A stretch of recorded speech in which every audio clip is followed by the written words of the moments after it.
One more round of applause for Troy Kirby. What's happening here in the conversation that's starting here and what we're going through is really, really important. So this is the second year in a row that I'm doing the sales training starter kit. And again, it's different this year than it is last year. But the idea is there's going to be a lot of very tactical stuff, very focused stuff. I want to be kind of the moral compass of this and talk about what are the things that are important to sales reps when they get on the phone, when they're having these conversations, when we're thinking internally about what training should be and how we should be thinking about what we should be teaching reps. So I want to start this. This is actually a book that I've read very recently. It's called Boys Among Men.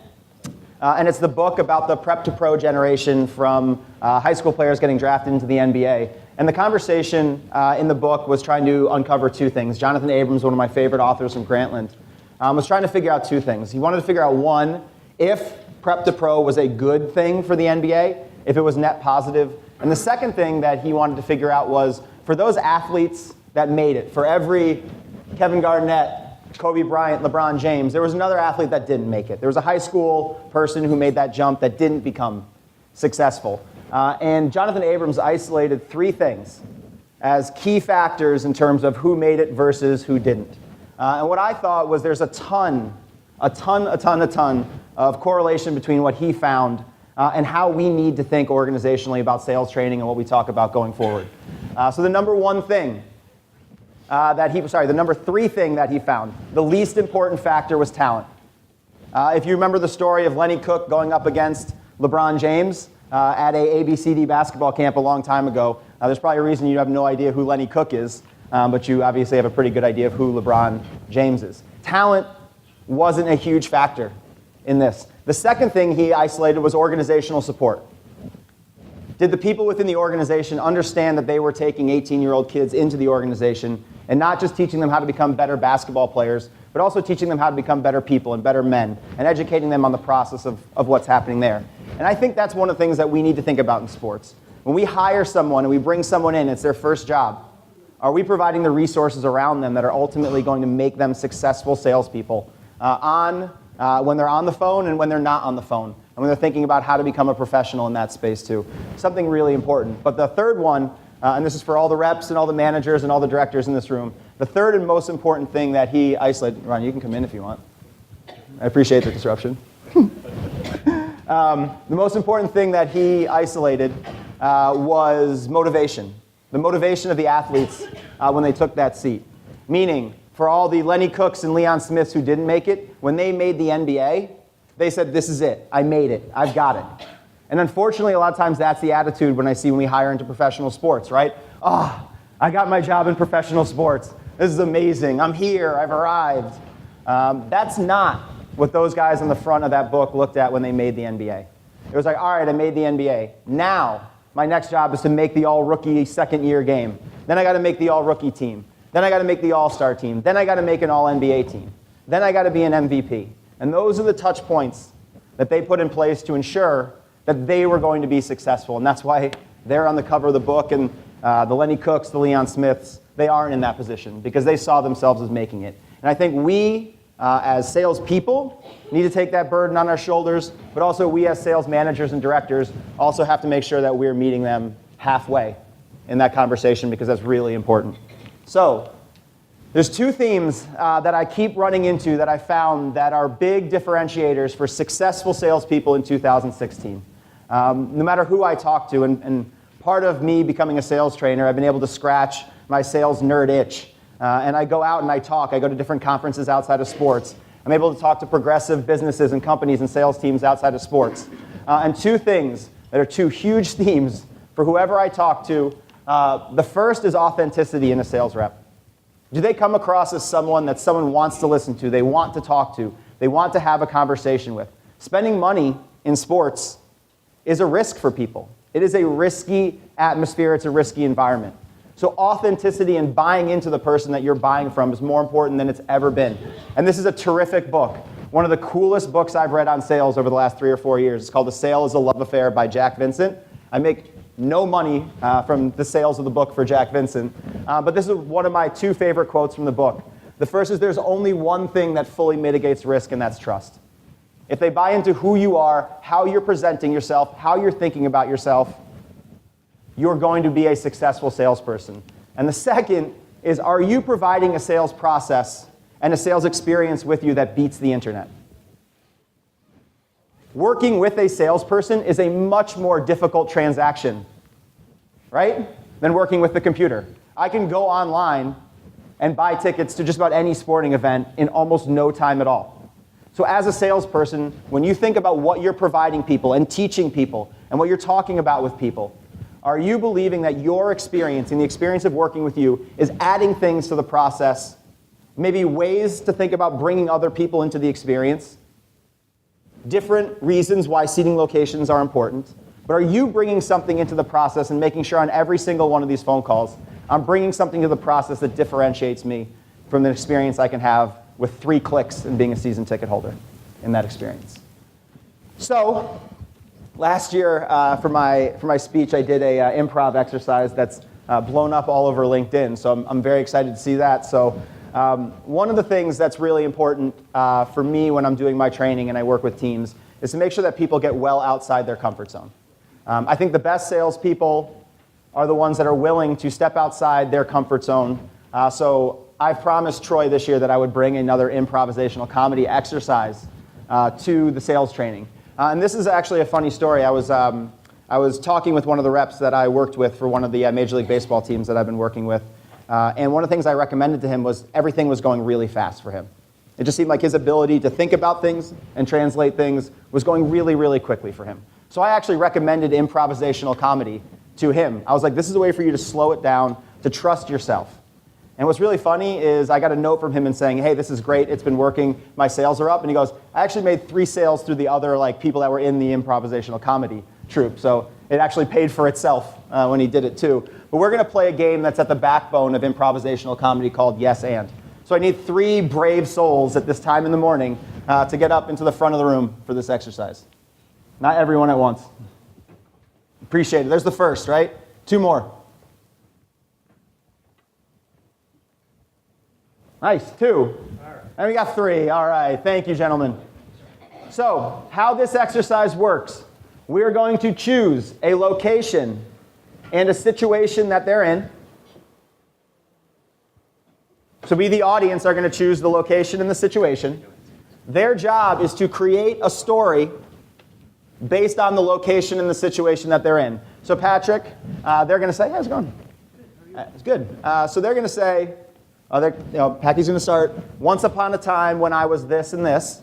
And the next person, Bradley, will say yes and your job is to move the conversation at that point. And then Rob, you're going to say yes and move the conversation forward. Now, I'm going to stop them and change some things if one of 2 things happen. If the story gets really, really boring, then we're going to change it up. The idea is to have fun, make it exciting, get it out there. And second, if you're providing color commentary and not moving the story forward. So once upon a time when I was shark fishing in Alaska, the boat got knocked over by Jaws. Yes, and Jaws was gray, right? Like that's color commentary on the situation. It's not moving the story forward. So where are they? Boy, everyone gets, what's that? Mount Everest. What were they doing on Mount Everest? Can I hold on 1 second? Yeah. Sorry. This guy over here said we're in Las Vegas. That sounds like more fun. You want to do Las Vegas? You want to? How about we do? I'll give you a barbecue. How about we do a picnic in Las Vegas? Because that seems like a very dangerous place to do a picnic. Vegas. All right. So once upon a time When I was in Las Vegas, having a picnic. Toby Keith walked by on the way to his bar and said, "Hey man, how about some barbecue?" Yes, and along with offering us some barbecue, Toby Keith also said, well, I'm looking for some backup dancers for my next bit, and I think you guys would be perfect for it. Yes, and I'm reminded of the last time we had backup dancers in the room and things got uncomfortable and there were pictures that we had to explain when we got back to work. Yes, Sam, that's why none of us brought our phones on this trip. Color commentary. You got to move the story forward. Good try. It was funny, but you got to move the story forward. Yes, and I'm still working off the legal bills from that, and that's why I came to Las Vegas. Hit it big and hopefully figure out how to pay that legal bill. Yes, and after we all hit it big and paid off all our legal bills, and even after we rocked the internet with all of our great backup dancing at the Toby Keith concert, there was still something missing from our greater Las Vegas experience. We were all incredibly, incredibly hungry because we never got that barbecue. And, yes, and one of the reasons we never got that barbecue is because I'm still involved in litigation from the dancers in the room where we shouldn't have been, and your significant other naming my significant other in the suit. Yes, and that's a whole nother lawsuit waiting to happen. But yes, and we missed the flight because we were going to head to Mount Everest next. Yes, and after missing that flight and not making it to Mount Everest, we ended up in a lowly place called Albuquerque, where not a lot happens. But we found somebody that was incredibly interesting, and that was Toby Maguire. Yes, Very and- big Toby theme in this. Yes, and I think that's where we wrap this up by saying that so things didn't seem like they were going to work out in the beginning. The dancer in the lawsuit and I are now very happy. All right, give him a round of applause. Thanks, guys. Appreciate it. Yeah, absolutely. Thought I'd Thanks. wrap it up. Yeah, no, good job. Appreciate it. I was willing to let it go for a minute or two. So we'll give the guys a deep breath who are just involved in that. But what do you think are some of the benefits from a sales training standpoint, especially with that exercise? What's that? Listening. What do you mean? You gotta listen to the person before you and think about how to move things forward, how to apply it. Absolutely. Listening, yes. Just thinking on your feet. Absolutely, right? And what was great about this group, we see a lot of times where I do these sales trainings and we bring people up and they start doing yes and they'll be like, I don't know what to do. I don't know where to go. This was actually a terrific first performance of this, but a lot of it is just not trusting yourself in that moment and not trusting yourself when you get into those moments in sales conversations, right? Sometimes we tend to throw way too much information at people in sales conversations instead of allowing ourselves to really listen to people and connect with people and be able to teach product that way. We end up not trusting ourselves and throwing everything out there, just all the information that we have. And so these are great exercises to get you to trust yourself and respond. So for those that were in the exercise, how did it feel? What were some of the challenges of the exercise when you're in it? Try to take what the next guy did and turn it into something better. It's a bit of a competition there. Yeah, Okay, you were funny, but I have to be funny. yeah. Staying in bounds and moving it forward, trying to be substantive. Yep. That's a huge challenge when we talk about sales, is making sure that we continue to provide value through the experience whenever we do it. So I appreciate everyone doing it. I appreciate everyone stepping up. Again, these are great exercises when you look at this in improvisational comedy to really help reps become comfortable being uncomfortable, because being uncomfortable is the absolute best position that a rep can be in. So this was a slide. The laser pointer on here. This is a slide. Every year I attend a conference in Boston called Inbound. And the lady Jill Rowley talked about this slide. And I've seen it on LinkedIn quite a bit, so I like to use the old school photo just to see that I saw it before the explosion of it on LinkedIn. But I thought this is a really important way that you start thinking about what the current sales process is. For a sales rep in 2016, how do you think about going through your process and your job on a day in, day out basis? The old school model is very much your boss or manager gives you qualified leads. You make cold calls, and on that cold call, you demonstrate to them everything that we have available to that person. And yeah, that worked when the Wolf of Wall Street guys were making phone calls and selling those stocks, but that's not relevant into what's happening in 2016. That's not where we are as salespeople and sales trainers. Now, we need to think in every form of interaction that we have with someone, how are we engaging? Through phone, through text message, through email, through all social media channels. How is what we're doing engaging a customer and getting our message to break through the hundreds of emails they're getting every day, the dozens of text messages they're getting from their friends? all the social media inquiries that they're able to see and look through. How is what we're doing engaging them in a way that's going to make them want to speak with us and want to do business with us?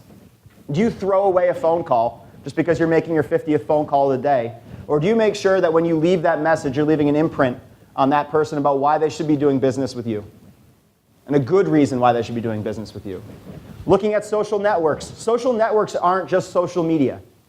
People in this day and age are very risk averse. And sports tickets are a risky buy. So are we leveraging the positive relationships and the positive conversations that we're having with people in what we're doing? Do we talk about successful things that we've done with other season ticket holders? When we sell a season ticket holder, do we tweet it out and say thank you for that and allow that message to go viral? Or do we have success stories when we go and reach out to a company about our work with other companies that's going to make them want to do business with us? The fear of loss is greater than the desire for gain. It was a great quote I learned from one of my mentors. The fear of loss is greater than the desire for gain. People in this day and age don't want to be the first person to do something, but they will absolutely be the second person to do something, and the third person, and the 1,000th person, if the value you're providing for the first person is valuable enough. And then finally, are you educating people in the sales process? We tend to sell very linearly in sales. So if I was calling Ron, and I asked Ron, who'd you go to the game with? Who'd you go to the game with? A buddy. A buddy. I'm going to spend the next 10 minutes trying to sell Ron and his buddy season tickets. Right? That's an incredibly limiting notion. So you said your buddy. What was important about going with your buddy? I just don't see him very often. He just happened to be in town. Nice. And what's the relationship? And we'll just choose baseball. Why'd you guys choose baseball to have that? I don't know. We played Little League together when we grew up. Nice. And how did you guys enjoy the experience of being there together? We had a great time. That's awesome. When you say a great time, what were some of those things that stood out about the experience? Well, I caught a foul ball the first time. Did you really? Yeah. That's incredible. Do you remember who hit it? Who was it? Ryan Braun. Gotcha. That's incredible. I threw it back. Nice. Makes more sense. So when you're thinking about the experience you had with your friend, who else do you know that you may want to share a similar experience with? What other friends? I got a couple neighbors. I think it'd be fun to go to a game with them. Sure. And why those neighbors? Why those neighbors in baseball? Our kids play on the Little League team now together. Sure. And it'd be kind of fun to see the Major League guys in action. Yeah, absolutely. And we've got a lot of people who go with not just friends, but they take family and they take relatives or people in the area. Do you have any family or relatives in the area that might be fun to go with? If I could have someone watch the kids, it'd be fun to go with my wife. Sure. Well, listen, I don't do babysitting privileges, but hopefully if we get well ahead enough, and that's what our mini plan holders and season ticket holders have, is the ability to look ahead in the calendar and be able to put those on. So hopefully that'll help you with that challenge. What am I doing there in this process? Yeah. Sure. What else am I doing in this process? Think about education. How am I, even though I'm asking questions, how am I educating Ron? Getting him to think bigger. What do you mean?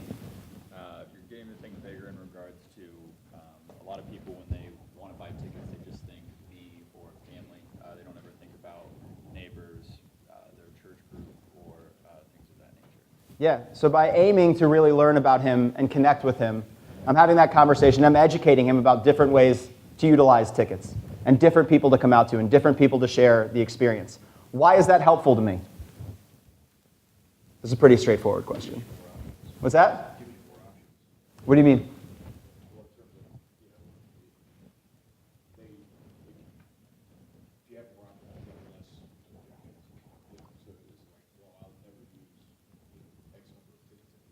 Yeah. Yeah, absolutely, right? What's the number one fear people have when they purchase tickets? It's not cost. When you talk about season tickets or group tickets and getting big, it's utilization, it's usage, right?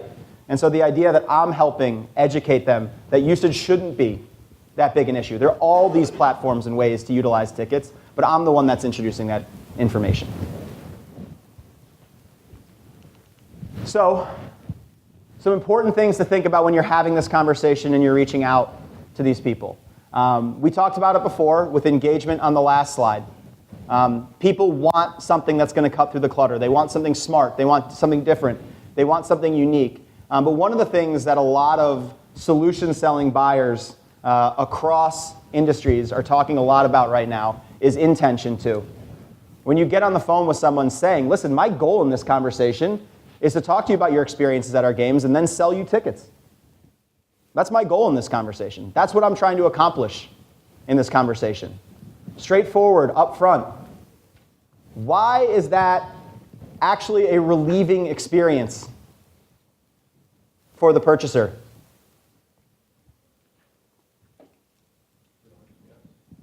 Yeah.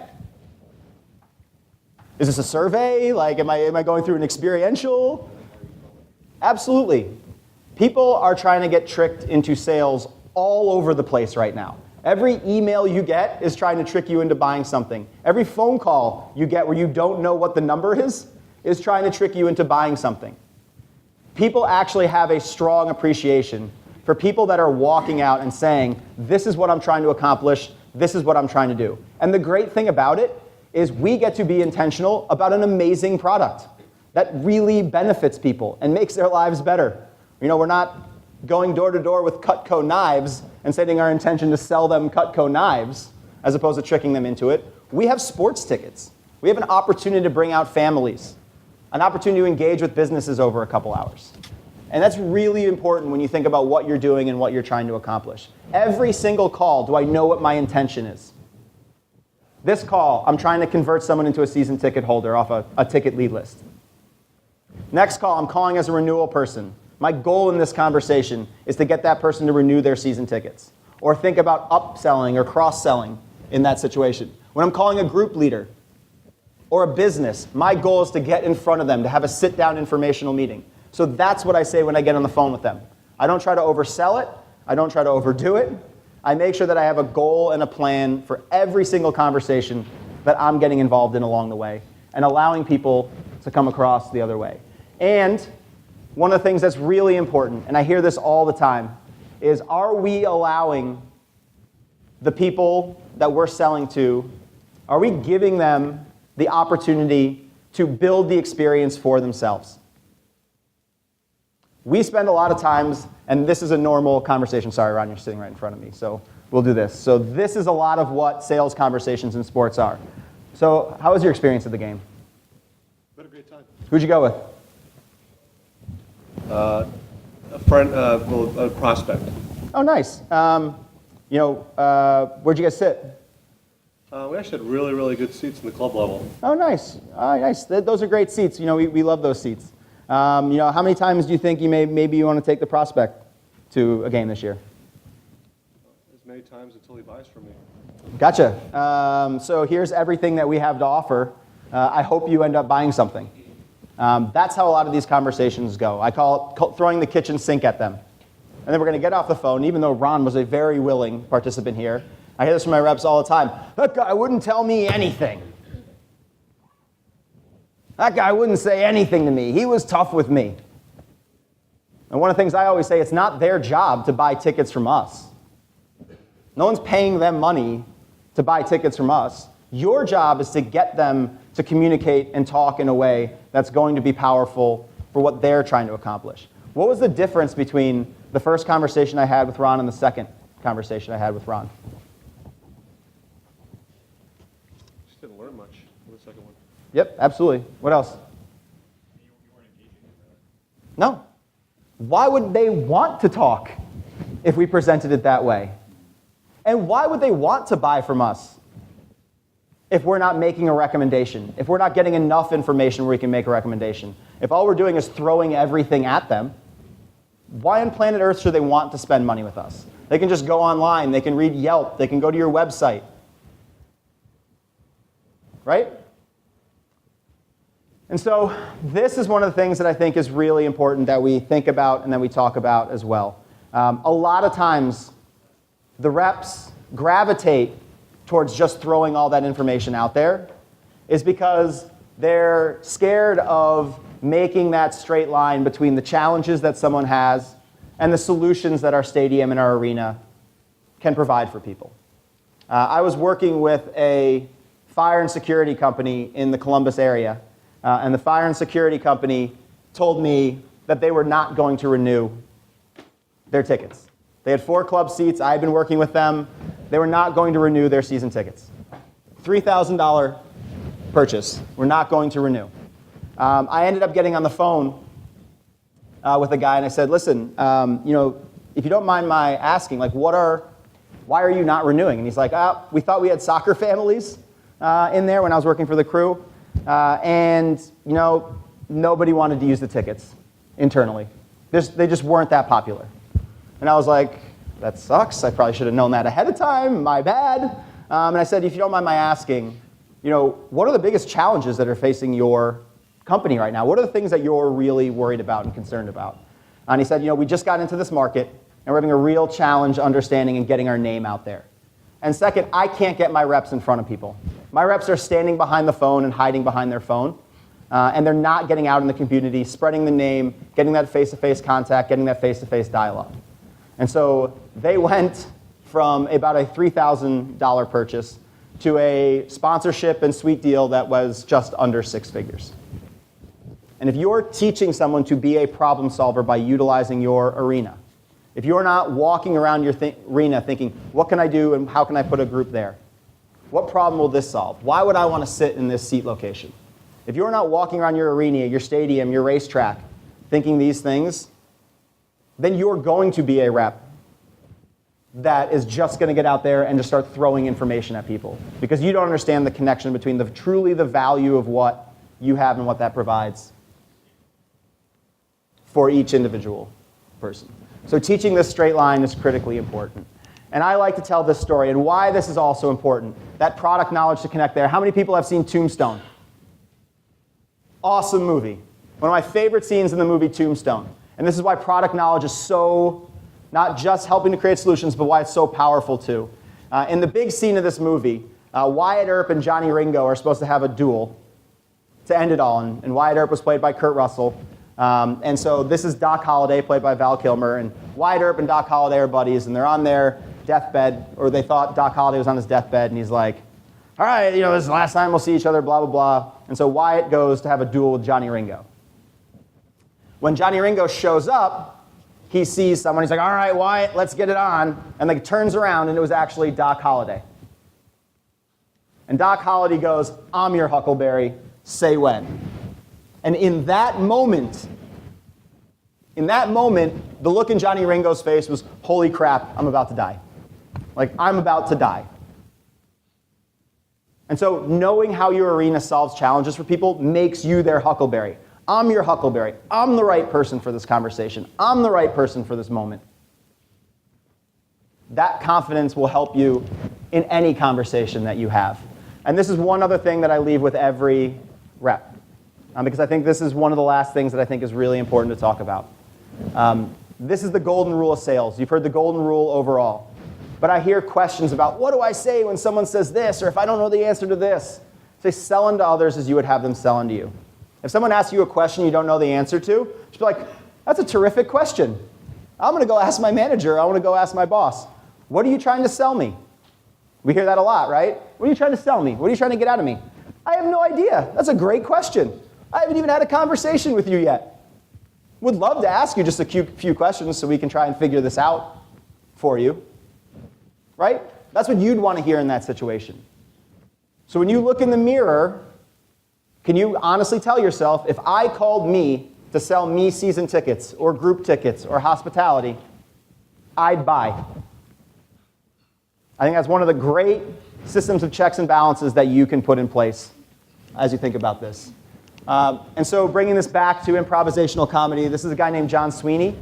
John Sweeney, when I worked for the National Sales Center and partnered with the National Sales Center, John Sweeney was the person who ran Brave New Workshop, which was the comedy troupe that we partnered with.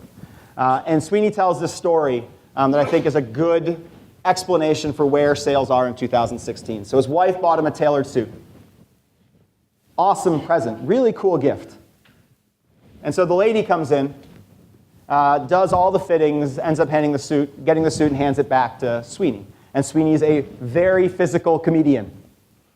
Very physical comedian. And so Sweeney puts on the suit and he asks the lady, hey, would you like to see what I do for work? And the lady goes, I don't care. I mean, I guess. Yeah, that's fine. So So Sweetie does a cartwheel, does a couple forward rolls, runs up and down like this, tears the suit under both arms, and tears the suit down both pant legs. Takes the suit off, hands the suit back to the woman, and says, make a suit for what I do. Make a suit that's going to be beneficial to me. And again, too many times in sports, when I work with teams and I go out and have these conversations, regardless if it's a team that's an amazing team all the way down to the teams that are struggling on the field, one of the biggest challenges I see is there's too many young salespeople so focused on just passing off information and just providing information and trying to get into as many people and do information that they're forgetting to truly connect with people, find out why those people really need the product that they're selling, and then making sure that they're making a recommendation that's going to fit that in a way that really does provide value. So that's my contact information. I certainly hope to hear from you guys on Twitter. I love feedback in these conversations. And if anyone wants to continue any conversations, I'll be around for parts of the day. But again, very appreciative of what Troy's put together here, and enjoy the rest of the day. I'm assuming next year, Troy, if I'm going again, we'll be doing it like right as the bars end next year, because it seems to get earlier and earlier every year. So.